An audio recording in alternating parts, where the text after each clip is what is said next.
If you're seeking clear instructions on how to apply the CryoDynamics ARC pads, you're in the right place. We'll guide you through each step, ensuring the process is straightforward and stress-free.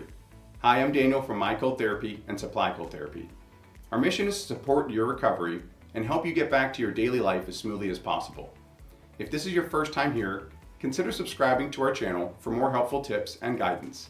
You can find links to the products we discuss in the description box below. We often hear from patients who are unsure about the correct way to apply the pads, so we're here to help. Michelle, could you please demonstrate the proper technique for using the CryoDynamic ARC pads? First, it's important to confirm that you received the correct pad.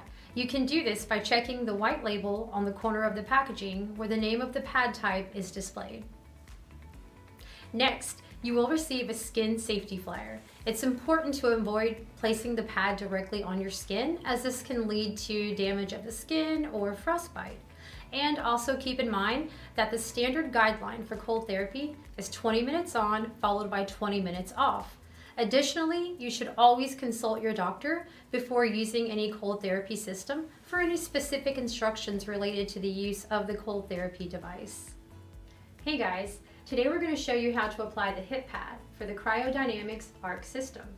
So, this pad is reversible, meaning you can use it for either side.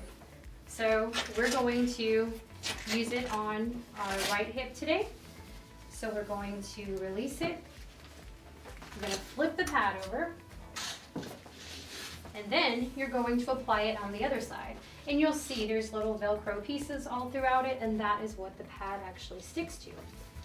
Stick it on, press it down, take your hose, stick it through the opening at the bottom, and then before you apply the pad, make sure you always have a barrier in place, which of course he's got on clothing. Clothing is a great barrier.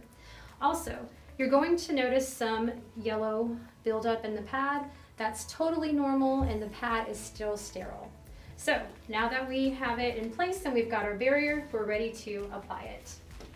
So we're going to stick it on. We're going to bring the straps around the front. And these straps are adjustable, so you can loosen them or tighten them depending on your need. Once you've got the two around the abdomen, you're going to want to go ahead and apply the one around your thigh. So just bring the strap from the back to the front. And same thing, you can loosen it or tighten it depending on your need. Once you've got the pad securely in place, it should look something like this. Once you've got it on, we're ready to connect our hoses. Now before you connect the hoses, make sure you press down these metal tabs on either side. Once you've done that, go ahead and connect your hoses. You're going to hear a click on each one. That lets you know that it's securely in place. And whenever you go to disconnect or connect, you might have a little bit of leakage, which is normal. We keep a towel under it, and that's our suggestion to you. Just keep a towel anytime that you connect or disconnect so that you don't make a mess with it. And once you've got your hoses in place, you're ready to hook up your power supply. You'll notice the port is located next to the hose coming out of the system. Go ahead, stick your power supply in. You'll see the light come on. Then you can push the button and you're ready to begin your therapy. Now that you've become comfortable with your CryoDynamics ARC unit, we encourage you to reach out with any questions or share your experiences. Your feedback is invaluable to us. If you found this information beneficial, please consider giving us a like and subscribing for future updates. Thank you for your attention, and let's get back to living.